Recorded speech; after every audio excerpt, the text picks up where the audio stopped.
Hi, everybody. My name is Lisa Kessler, and I'm with Kessler Insurance, and I'm here today with Cheers for Charity New Hampshire, and I'm here with my dear friend Joanne Burchuck, as always. Hey, Joanne. Hey, Lisa. Hi, I'm Joanne Burchuck. Nice to see you all today. I'm with Lighthouse Physical Therapy and, of course, Cheers for Charity. So I would love to introduce our next guest. I'd like to welcome Jennifer from the Greengard Center for Autism. So welcome, Jennifer. I'm so glad you could join us today. And if you could just start off by introducing yourself and tell us a little bit about the organization. Sure. Thank you guys for having us. So I work for the Greengard Center for Autism, as you just mentioned. I'm the associate director here. We are a very small nonprofit located in Portsmouth. We have two major areas that we provide services for. All of our services are for individuals with autism, hence our name, Greengard Center for Autism. So our two main areas of services that we provide are day services and residential. The day services are daytime services for folks. I always compare it to an extension of school when folks age out of school. So you are 22 and you're not able to stay in the public school system anymore. Where do you go? So that's what our day services are. So we do a lot of learning activities. We do a lot of activities and events in the community. We do volunteering, job development, all that kind of stuff. We also have a lot of fun. So we do some adaptive groups that people enjoy. We do adaptive CrossFit, which is one of our favorites. We have adaptive yoga, music, those types of things. Our residential programs are a little bit different. It is what it sounds like. So it's a residential living situation. So it's a group home that was custom built for the folks that live there. And that's where they live. I mean, just like you and I all have a place that we call home, this is where they call home. Everything, like I said, was custom built for these guys. So it's really designed to meet the needs of the individuals that we support. It is staffed 24 hours a day, and they help the individuals that live there just do what it is that they'd like to do. You know, you and I can go out and we can say, today I want to go to Nubble Lighthouse and get ice cream and sit at the beach. And the individuals we support need a little bit of help with that. And that's what our job is to just help them identify what they'd like to do in the community and help them have fun and whatever that, looks like for them. Yeah. Oh, that's wonderful. So I'm kind of curious as you're talking, how did the organization get started? Sure. So the organization, and I wish our executive director was here to highlight, but it's kind of nice because I can highlight it for her and be a little bit less humble for her because it's pretty incredible. So Greengard was founded by Dr. Barbara Frankle, and Dr. Frankle's son, Elliot, has autism. He is here. He's in services here with us in our day and residential. And she founded the Greengard Center really to ensure that there were services that would meet his needs. It's probably not a surprise or shock to anybody that there's not a ton of services in New Hampshire. There are some, but we could definitely benefit from more. And she just really wanted to create something that was going to be ideal for what her son Elliot needed. So she founded the Greengard Center, and she is sort of the power that helps us sort of navigate what we do and always keep a center and a focus on the individuals, which is why we're here and sort of the center of what we do every day. Hmm. And I believe it was founded in 2011. Okay. Yeah, no, that's fantastic. And, I would suspect as a parent with a child that has special needs, you want to make sure that they're taken care of. And so what a great organization she's created to for her son, but then also others that are in the same boat. So that is fantastic. Talk a little bit about your day program. So Sure.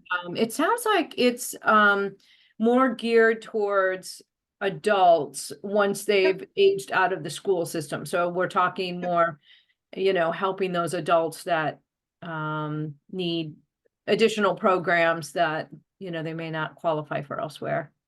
Yeah, so our day program provides hours. Like I said, it's going to be those weekday hours, and it's typically funded through the state. So the individuals that we support, for the most part, are not able to go out and get a job without having a lot of support. Many of the folks that we support actually have more volunteer opportunities, and that just meets the level of need and their interest at this time. So you know, it could be anything from going to a grocery store and breaking down boxes, which is something that we do as a volunteer job. We volunteered with the Seco Science Center before as well, just watering the gardens. They've been really wonderful and kind of helping us figure out what a good match would be for the folks that we support, just given, you know, the unique needs of the people that we support. But a lot of what we do here is individualized during the day. So everybody's schedule and their routine is going to be a little bit different because it's all going to be about what that person's goals are, what they're working on, what skills they'd like to improve on.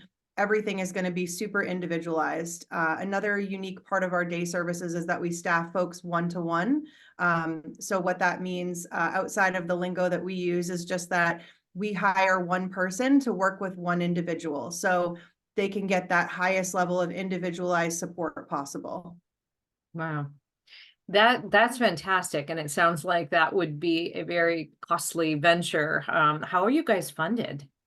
So we are funded through the state. So we have, you know, the individuals receive services through the state. And then we also have some funding that comes through donations, grants, things like that, but primarily through the state. Yeah. What are you finding are some of your biggest needs right now? I think some of our biggest needs, and this sort of has been a constant for us for a bit, is staffing. You know, it's a competitive world out there in staffing, as you guys probably know, and, you know, just trying to find folks that are looking for something long-term and looking for a place that they can really, you know, sort of plant their roots in. So that would be one of our challenges. I think that's probably the biggest one, is just staffing.